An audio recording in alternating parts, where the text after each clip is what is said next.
আজকে সব পুঁইশাক কাইটা ফেলবো। পুঁইশাক সবগুলা কাইটা আবার নতুন করে লাগাবো।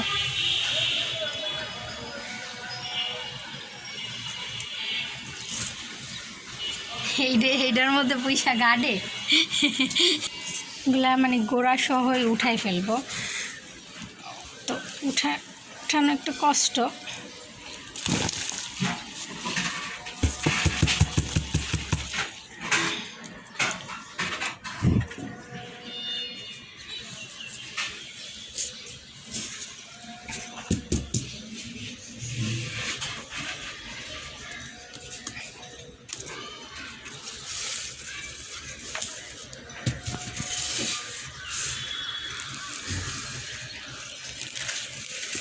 আস্তে আস্তে টাইনা টাইনা বের করেন। দাঁড়ান, এটা দাঁড়ান, এটা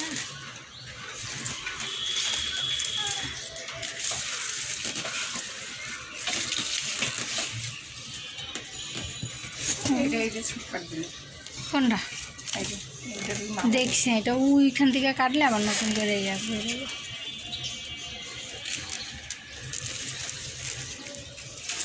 বাবা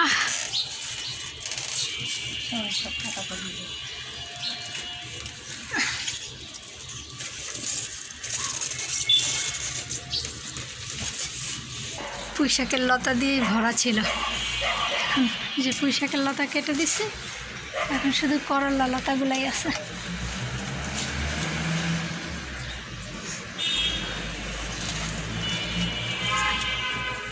আরেকটা আছে, ওই লতাটা কাটতে একটু ইয়ে হইব। এখানে কে দেয়? আমি এরকম কি এই জায়গায় কুত্তাটা এনে বয়ে দিছে।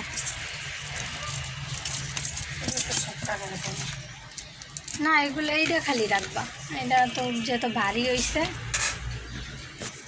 এইটা এই যে এইখান দিয়ে কাটতে দাও, খেতে পেতাম। ওই আগা দিয়ে ওই জায়গাটা কাটলে দেব দিনটা।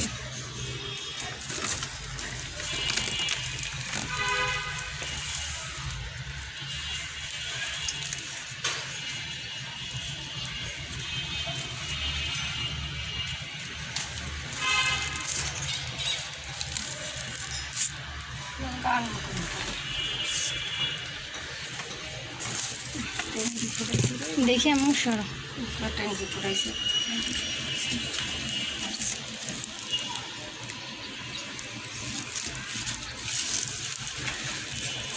আস্তে টান দিয়ে করা লাগা সব ছিটে যাবে না।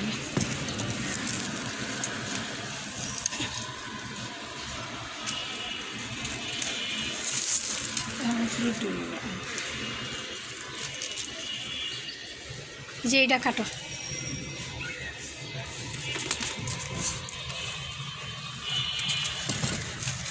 এনে 3টা কেটে লাও, তাহলে এই করলা গাছটা জোর পাবে না, কেটে যাবে না।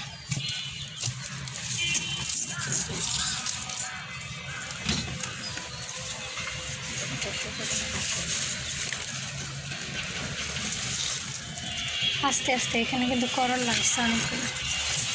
আস্তে তারও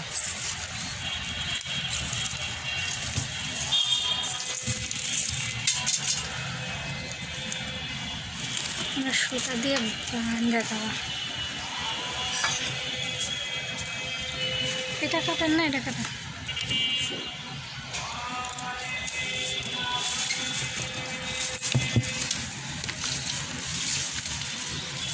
বাহ, এখন একটু গাছগুলা একটু শান্তি পাইব। একদম যাইতে ধরছিল সবগুলা গাছে, একটা আরেকটারে মানে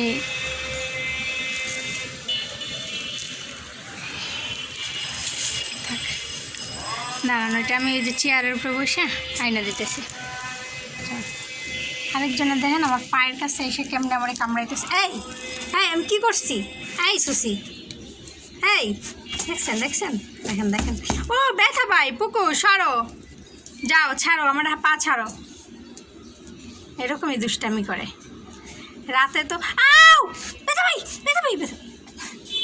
রাতে আম্মুরেও ঘুমাইতে দেয় না, আমারও ঘুমাইতে না। ফাঁক ফাঁক পাইলে এসে পাগুলো জড়াই ধরে কামড়াই ধরে।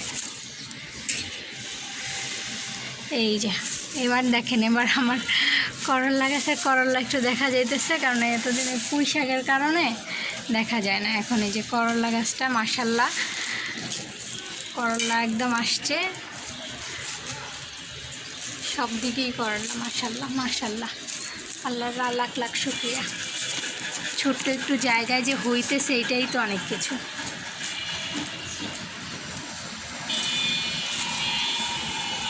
এই যে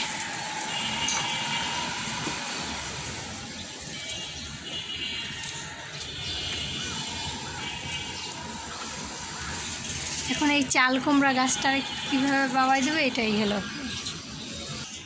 মাশাল্লাহ দেখেন কত শাক হয়েছে, মানে 3 দিন 4 দিনে খেয়ে শেষ করা যাবে না। মাশাল্লাহ এই যে অনেক শাক হয়েছে।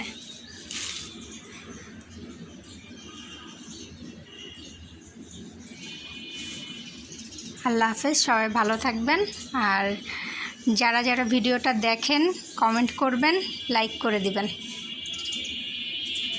বলি না কমেন্ট করার জন্য, লাইক করার জন্য, তারপরও বললাম যেহেতু ভিডিওটা অনেকেই দেখেন তো এর জন্য বললাম। ভালো থাকবেন, আল্লাহ হাফেজ।